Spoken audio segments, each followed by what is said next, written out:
Comment représenter les solutions d'une inéquation?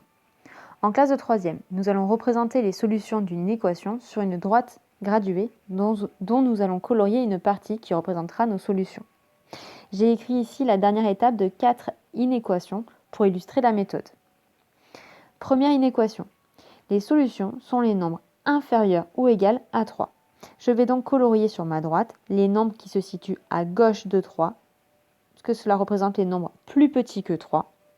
Comme j'accepte 3, puisqu'il y avait le symbole inférieur ou égal, je mets 3 en couleur et je place dessus un crochet tourné vers l'intérieur, c'est-à-dire tourné vers les autres solutions. Pour la deuxième inéquation, les solutions sont les nombres strictement plus petits que 3.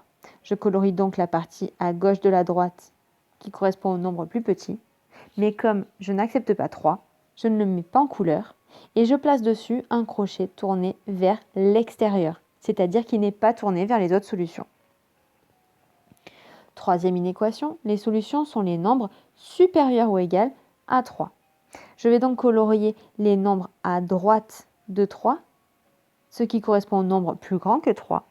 Et comme j'accepte 3, je le mets en couleur et je place dessus un crochet tourné vers l'intérieur, c'est-à-dire tourné vers les autres solutions. Pour la dernière inéquation, les solutions sont les nombres strictement plus grands que 3. Je colorie donc les nombres à droite de 3, mais je ne mets pas 3 en couleur et je place dessus un crochet tourné vers l'extérieur, c'est-à-dire un crochet qui n'est pas tourné vers les autres solutions pour dire que j'exclus 3. En classe de seconde, vous n'utiliserez plus les droites graduées pour représenter vos solutions, mais une autre notation, vous utiliserez les intervalles. Je vous rappelle qu'une droite et une droite graduée donc est infinie, que ce soit vers les nombres les plus petits possibles à gauche ou les nombres les plus grands possibles à droite. En mathématiques, on symbolise les nombres les plus petits possibles par le symbole moins l'infini et les nombres les plus grands par plus l'infini. En seconde, on écrira donc que les solutions de la première inéquation sont les nombres compris entre moins l'infini et 3 inclus. Je remets du côté de 3 le même crochet que tout à l'heure.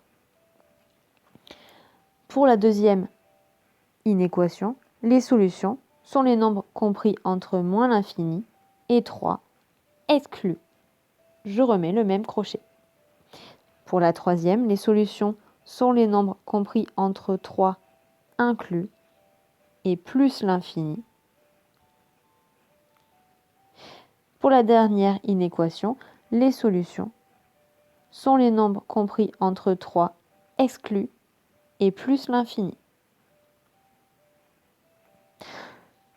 Du côté de l'infini, on mettra, quoi qu'il arrive, toujours le crochet extérieur, puisque les moins l'infini et plus l'infini ne sont pas des vrais nombres, ils représentent des nombres. Donc on mettra toujours le crochet tourné vers l'extérieur de l'intervalle. Au brevet et en fin de troisième, on attend de vous que vous maîtrisiez la représentation sur la droite graduée, mais on accepte évidemment la notation de seconde, qui est peut-être un peu plus rapide si on la comprend.